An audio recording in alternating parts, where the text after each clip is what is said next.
TV. Rogers TV Durham would like to acknowledge that we are on the treaty and traditional territory of the Mississaugas of Scugog Island First Nation of the Mississauga Nation. May we respectfully honor the knowledge and understanding of the Indigenous stewards of these ancestral lands and ensure that the voices of the First Peoples are represented in our collections, programs, and services. The opinions expressed in the following programs are those of the participants and do not necessarily reflect those of Rogers Cable or Rogers TV.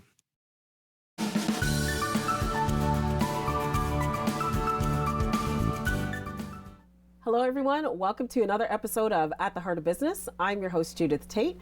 At the Heart of Business is a conversation with women in business discussing their challenges and successes. I'd like to welcome our first guest today, Claudia, owner of La Casita del Café. Well, thank you so much for having me today. Thanks so much for being here. So tell us about La Casita del Café. Well, it's a coffee place located in Ajax, inside Vandermeer's nursery. Okay. And what does the name La Casita del Café mean? Well, the La Casita del Café is a Spanish name for the little coffee house. Okay. More than a coffee house, I really wanted to have a cozy, welcoming environment where people could come sit, relax, unwind from their daily activities, and then just enjoy, share their own stories with friends and family, just like they do at home. Mm-hmm. So that's why I wanted to embody the home type of name on the business. Okay. So you said that you're located inside of Vandermeer Nursery. Yes. And how will we know where you are in the nursery? So when you come right into the nursery, there's all these beautiful right now Christmas decorations. Okay. So it's very worth to come take a look at it. But as soon as you come in, you go past the cashiers, and right in the middle, there's a beautiful coffee pink trailer. It's very hard to miss. There's a nice patio. And we have a full menu for Christmas drinks right now, so do please come by and enjoy. Oh, okay, for sure. Well, I've been there, and I think I first saw it, I probably saw it online somewhere on Instagram, and it was the pink coffee trailer. And I'm a big coffee lover, so I thought I have to go see this place. And of course, I went in with my dog. With Sophie, right? Yeah, with Sophie. Yeah, that's good. You remember her name? Yeah. So I went in with Sophie, and it was such a beautiful experience. Beautiful coffee trailer. It's just all nice and pink, and all the tables it's just in such a nice, relaxing environment. You. And what I love the most is that I could bring my dog.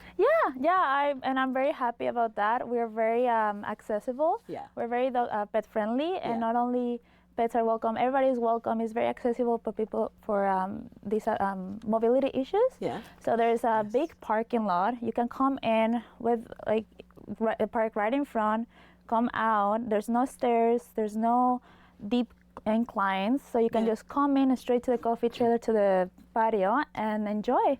We don't do table service, but we will be more than happy to accommodate. Okay. Yeah. So you mentioned that this is in Vandermeer Nursery. So how did that happen? That's very different. Yeah, that is a very funny story. If I can take a few minutes to share. Yeah, for sure. So back when I was applying for my permits, I ran into an issue where I couldn't find a place to locate my trailer. And the months are starting to go by. I did contact the Vandermeer's Nursery with an email, but it was their busiest season. It was spring, so very busy for them. So I didn't feel like they were very interested, so I started to look for other opportunities. So I started to branch out to Whitby here or Pickering, and then the time was running up.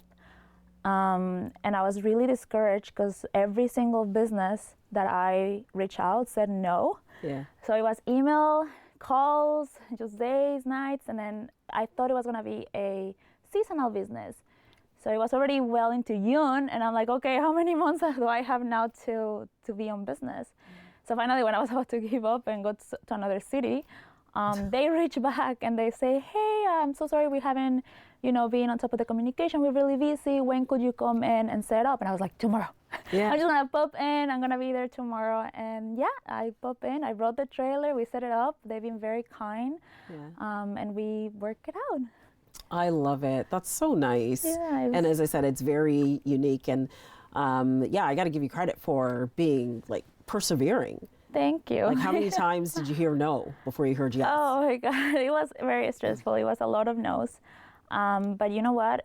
I'm very happy for those no's because I wouldn't be on the Vandermeer's nursery right now, which it's such a match in heaven. Like every single person that comes in says how much it needed it and how happy they are that they can actually come and like just, lay down. Oh, that's good. Yeah. Now, what's your reason for starting a coffee shop in a trailer? Yeah, that's you know what? That's actually a hard question because I didn't know I was going to be doing this last year. Wow. Yeah, so I was completely in a different business. I'm an artist. I was creating sun catchers, jewelry-based home business. Yeah. It was part of the, when everybody was doing online business and there was a big boom and everybody was making stuff from home and shipping. Yeah. And everybody was buying online because after COVID. So I was part of the boom, and thankfully I was very lucky. It did very well, but then the next year it started to decline. So with my savings from that business, I saw a trailer posted on Facebook Marketplace, and I just called my husband. I said, "Hey, there's a trailer. I don't know what I'm gonna do with it, but it's the right price. It looks cute. It's it's half finished, very rough around the edges." And he's like, let's go look at it. And we ended up picking it up that same day. Okay. Yeah, it sat on our driveway for the next 6 months. And while I figure out what to do with it, and then the business, the other one, the sun catcher started to decline, I still do it on the side. It's very nice. But yeah, once I figured it out, we started with the paint, DIY, a lot of DIY jobs, very rustic. Yeah. It definitely has charm to it. So yeah. I find that very interesting though. Like you bought this trailer and you had no idea what you were going to do with it. Yeah, it was definitely a change of ventures. Yeah. But I feel like doing coffee is still art. I really miss people. Yeah. I have a background on sales and marketing. Okay. Yeah, so when COVID happened and that job was done for that time, I really miss that. So what better way to combine my art and my passion for coffee and talking to people than the coffee house. Yeah. Oh, good. I love it. And as I said, I love coffee, so perfect. Yeah, and we're very lucky that the feedback has been great. So yeah. Oh, good. Now, have you had any challenges with this business? Yeah, I mean, other than not knowing what to do with the trailer and finding a location, definitely the details of inside working in a trailer is different when you're in a physical space, right? Plumbing specifically, there's a lot of quirks to like the electricity. Sometimes we run into issues, and it's not your typical coffee house. So we only have one espresso machine, and now we're very busy. Yeah, and it's a tiny little. It must be this space to work in, and sometimes we're 3 people inside there. So those are the daily type of issues that we face, but we're happy to overcome them. Do you see yourself expanding, like getting bigger, maybe getting a longer trailer? Like, I don't know, something bigger? I know, right? I'm afraid it wouldn't fit on the nursery, though, if it was longer. I'm not sure. I'm not quite sure. With my adventurous style and my life-changing style, I definitely would like to expand it, but not sure specifically if it will be on the coffee business. I would love to have it for a long time. Yeah. But I love the project. What I really, really, really like to do is to start something. It's like my baby, and I raise it, and then there you go. You know? And then pass it on to someone else, or who knows? Just maybe. Yeah. Okay. Maybe in the future. Yeah. What about any impactful failures that were a blessing in disguise? Impactful failures. Definitely not finding the location and then being able to communicate with Vandermeers. That was a disguise, a very, very good disguise. But other than that, we've only been on business for 6 months at the time, so I'm sure we're gonna face them at some point. Yeah. But I'm happy to see what there will be, and I'm confident that we will get through them. Yeah, of course, for sure. Now, how many do you have on staff? So we're 4 girls. Yeah, oh, okay. Yeah, it's very nice. They're all students. Yeah. and it's a very nice environment. I feel like I'm a role model right now. Oh, Yes, nice. yes. That's good. I remember when I entered the work phase and I was overworked, and I faced situations that if I knew better, I would have made better decisions work-wise. So I try my very, very best to enforce a very healthy environment where they feel safe, heard. I'm on top of them with like their finances, just making sure they get paid, like I pay them, all the time. So, yeah. Okay. Well, that's actually really, really good because, women need other women that they can look up to in business, and they need to see that, if you can do it, they can do it as well. Mm-hmm. Yeah, absolutely. And I'm happy for them to take on opportunities when they come. I don't want them for myself, like I'm happy to give them a hand, and then when they finally get something in their area that they want to do, that's nice. I'm happy for them to take that opportunity on. Oh, that's true leadership on your part. Thank you. Now, how do you balance work and life together? Oh my God, this entrepreneurial life has no life. Oh. It's basically a lot of work right now. So we're in the starting part of the business, so it's 6 months in. Okay. I anticipated the very, very hardworking long days. Yeah. But definitely after the holidays, we're planning to get a little time off, just reduce hours, and make sure that I am focusing too on me and my family. Well, not my family, my husband and my dog. Yeah. Which is my family. That's you know family. what I mean? Yeah. Of course. Yeah. But yeah, definitely my dog keeps us on our toes. Yeah. Going for walks, enjoying the day. Right now that it's getting the winter, we're gonna, get more cozier. Yeah. But definitely a lot of work right now. A lot of work. Okay. And what's your definition of success? Success. Well, definitely financial stability will be a very big point for me, and I'm sure for everybody else. Yeah. But also what I'm mentioning about being a leader, part of my community, to be able to bring the community together, to be a role model for other women, to inspire people. Yeah. To inspire people to know that they can come, and especially immigrant women. Yeah. That they can come here or anywhere else that they like, but they have an option, they can do it. It's available for everybody. It's not easy, otherwise everybody will do it, but it is available to you if you are open to the opportunity, for sure. Oh, I love that. Yeah, that's so nice. Thank you. And who inspires you the most and why? Well, my partner is a daily inspiration for me. We both own our own businesses. Okay. So we both understand each other's struggles. Yeah. It's a good balance to know what the other one is going through, to be empathetic. And definitely my parents have helped a lot. They've nurtured me, they've inspired me to follow my dreams. Every time they had a chance to inspire me, they take it. Oh, that's so nice. Yeah. What words of advice would you have for someone wanting to start a business or a coffee shop? It's okay to learn on the go. Yeah. You don't have to be 100% ready to do anything. It's okay to just launch yourself into the fire and learn on the go. All right. Yeah. And do you know what's next for you? Do you have an idea? Oh my God, what's next for me? Well, a really well-deserved vacation. Oh, good. I love it. Yeah. I love it. That's perfect. Well, thank you so much for joining us today. This is a great conversation. Yes. Thank you so much. We'll look forward to seeing you again. Yes, for sure. And stay tuned. We'll be chatting with Jasmine from the Springwood next.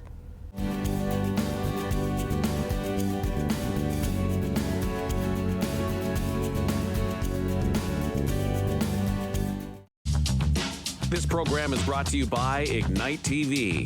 Now you're in command. Visit Rogers.com for more details.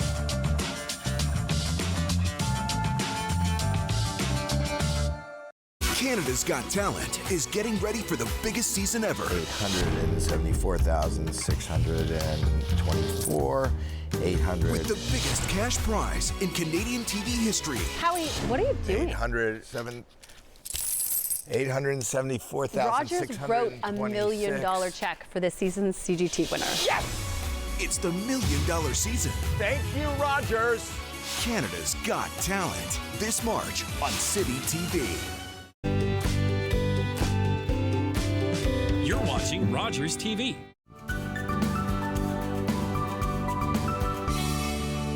Hello, everyone. Welcome back to At the Heart of Business. I am your host, Judith Tate. At the Heart of Business is a conversation with women in business discussing their challenges and successes.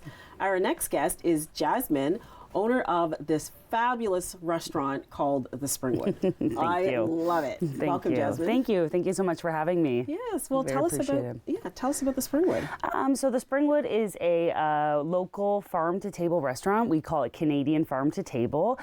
We feel as though myself and my husband, who is the chef of the restaurant, that it's very important to be as seasonal and as local as possible. So in terms of our seasonality, we do change our menu fairly often, every 3 to 3.5 months or so. And in terms of location, we do just try to procure all of our ingredients from as close to the restaurant as possible, including all of our beer and wine, if not from Ontario, from Canada. It's just, we like to call it a neighborhood restaurant. It's not very large. It's only about 38 seats total, but we're in a little plaza in Whitby, and we just opened as of May 25th of 2023. Oh, wow. That's good. Yeah. Well, I went there and I thought, oh my goodness, I didn't even know that this place was here, because as you said, it's like it's in a plaza, and it's kind of like, you know, a hidden little secret. That little nondescript, yeah. Yeah. And I actually found it on Durham Eats, like yeah. They've been great ever since we were featured in there. It was amazing to see, because they have so many followers, about 60,000, I believe now. Yeah. So it was awesome to have our name mentioned in that. Is very good for business. Yeah, no, it's great. When I went in, it was full. Mm-hmm. Yeah. Mm-hmm. Do you take reservations? Like, do you have to? Yeah, we take reservations. As we head towards the busier Christmas season right now, we are definitely filling up about probably 2 weeks in advance or so for the weekends. But Tuesday, Wednesday, Thursdays, you know, we do leave a little bit of room for walk-in availability. Yeah. But we're available for reservations through our website, thespringwoodwhippy.com, and we are also available on Open Table, which is our reservation system, and you can access all of that through our social media channels, the Springwood Whippy on Instagram and Facebook as well. Okay, perfect. So what is your why? Why did you get into the restaurant business? I've actually worked in this industry my entire life. I started at the age of 14 at a local restaurant called Hot Rocks, and I worked there because my mom was the manager at the time, so she hired, me, my sisters, a lot of my cousins and things like that to work there. And I worked there from the ages of 14 to 22. And I didn't necessarily do a post-secondary education that was, along the same vein as the hospitality industry.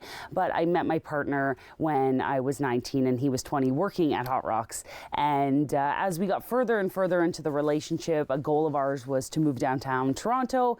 And because I had this base of knowledge in the hospitality industry, I started to work in restaurants in Toronto. And being around people in the city who make it a career of theirs and are very passionate about food and beverage and taking care of their guests helped reinvigorate my love of the industry. And the great thing about this industry is you can learn something new every single day. It keeps you on your toes. Yeah. It really does. There's so many new innovations all the time and so many different flavor combinations that you can really just continue to learn and grow. Yeah. And I really do like that. I believe that knowledge is kind of like a lifetime pursuit, that it doesn't just end at post-secondary or high school. That's, we decided when we moved downtown Toronto, it became more apparent to me that this was the path that I could really choose to make a career of. And this industry, I would say, especially front of house, there's a lot of people who are using it as a transitionary stepping stone, which is great. They're writers, they're actors, they're using it to lead them to what they want to do. But there's not a lot of people who choose it to be their definitive career. But moving to the city, I think it made it more apparent that this is really something that I could do for the rest of my life. And just from seeing you in the restaurant and just the whole vibe, I could see it's something that you're very passionate about. Mm-hmm. And as you said, lifelong, you're like a lifelong learner. There's always something new to learn. Mm-hmm. What makes you very unique, or how do you stand out from your competitors, or do you consider yourself to have competitors? I would say that I like to think of restaurant density as a real like when you speak about restaurant density, the idea is the more restaurants that are in an area, the more people it brings to that area, and the more opportunity it allows for all the restaurants. So I wouldn't say that we necessarily have any direct competitors. I would just hope that, you know, if people couldn't come to us, that they'd be able to find great other places in the area that they'd be able to go to. I think what makes us unique is that we don't just focus on one aspect of the dining experience, that we understand that hospitality as a whole is a truly cohesive experience of not just the food, but amazing service and the music that plays and the atmosphere that you sit in. And it really coalesces to create this, you know, experience as a whole that, you know, wouldn't be the same if one of those things was missing. So I think we don't necessarily just give a good dining experience or a fun night out. We give an experience that shows people that we just want them to come and we want to take care of you. We want you to forget your troubles at the door. We want you to have a couple hours with your friends where, you know, the stresses of the world fall away and that you kind of forget, you know, where you are and you just experience, you know, that real sense that we just want to take care of you. Yeah. Well, speaking of an experience, tell us about this stuff here, because I remember when you brought me my bill, you brought it in a book and I was like, oh my goodness, this is so cool. And so I started reading it. And so tell us, what do you have here? So a lot of the decor of the restaurant, honestly, is just my husband and I, we really love vintage things. And over the years, we've collected many things. But we also purchased an older home when we moved back to Whitby in 2019. And we took the house as is with everything inside. So we got a lot of really cool vintage finds inside the house. So a lot of the books are literally just from our own home that I took off the shelves.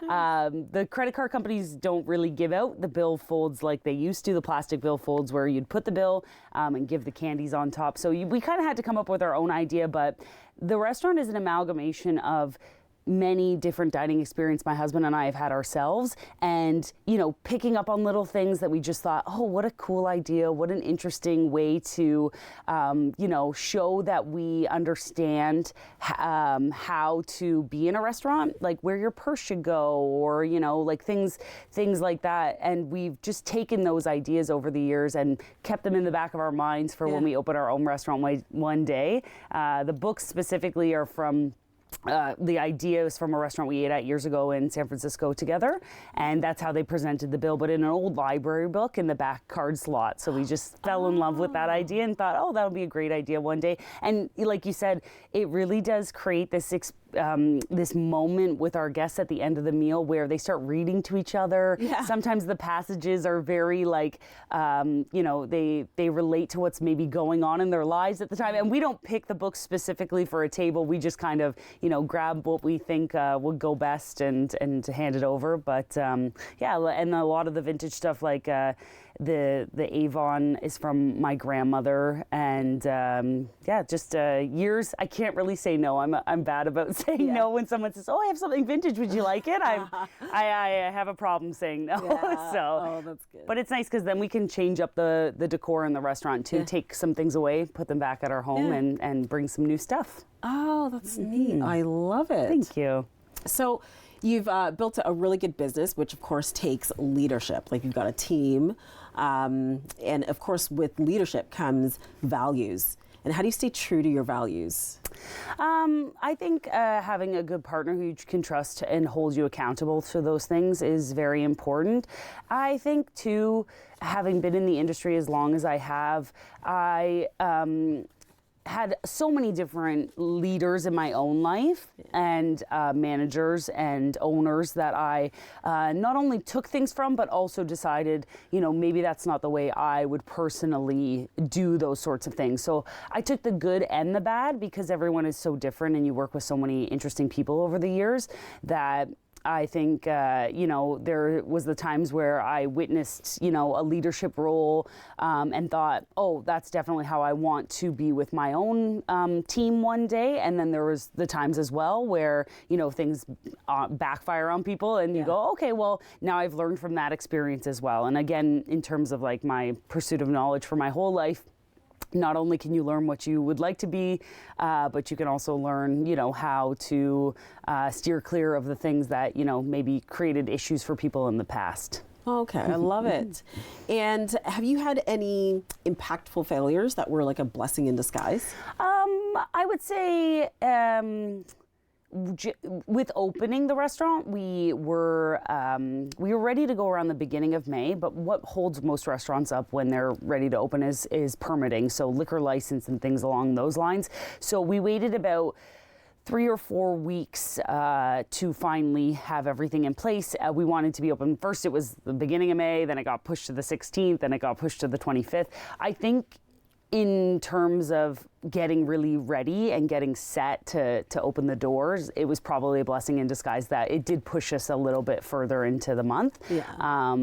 But at the time, it was definitely like, come on, we got to get open. We got to start, serving guests and making revenue, because you bring your staff in ahead of time to, get trained and, clean and organize and things like that. So we'd already had our team set from the beginning of May. So, you have a responsibility to your team as well to be as open and communicative as possible. Like, okay, guys, unfortunately, like the permit still hasn't come through. Yeah. It's going to be another week. Those people are trusting you with their livelihood now, and that's not something that we take very lightly. Yeah. Oh, good for you. Now, in regards to like impact and influence, who is it that influences you or has had an impact on your life, whether it be someone living or someone not living? For this particular project, I would just have to say our families. We are both from Whitby. Our families all do still live here. And without our parents and the support of our siblings, it wouldn't be half the restaurant it is. My parents were in there, day one helping with demolition, and Matt's parents were there with, purchasing, hanging things for us. Anytime we need them, if something's gone wrong and we can't leave the restaurant, there's always at least one of them that we can reach out to that can, step into a role that we need them, just go pick something up for us, bring it to the restaurant. It was really like a family built business, and I see that they take great pride in what we've accomplished, and they should as well, because without them it wouldn't have been possible. And I would say as well, the people that we aligned ourselves with in terms of working, we wanted to work with other young entrepreneurs and local businesses, our electrician, our contractor, our plumbers.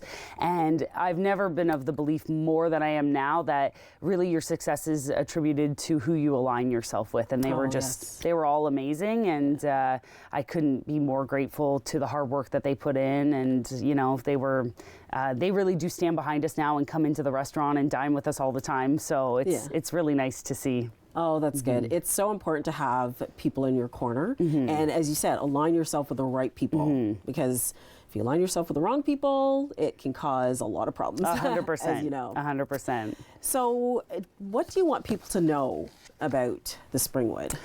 I think what I want people to know is that at first glance, we had a table show up late on Saturday night, and they came from Scarborough. They were at the Keg. It was packed. They'd heard about us through a friend of a friend, and they put it into the GPS. And when they showed up, they were like, "Wow, it's what is this place?" We are unassuming. And some people might think we're a little bit on the higher price point side, but we just want to encourage people to come dine with us and see the value in the experience that we give, and that not to judge a book by its cover, and give us a try. And we understand that we might not be everyone's cup of tea, but that if you come and you let us explain our history and the idea of the menu, that you'll really understand the whole concept and enjoy your time with us. Okay, thank you so much. This is a great conversation. Thank you so much. And thanks to everyone for watching. We'll see you next time on another episode of At the Heart of Business.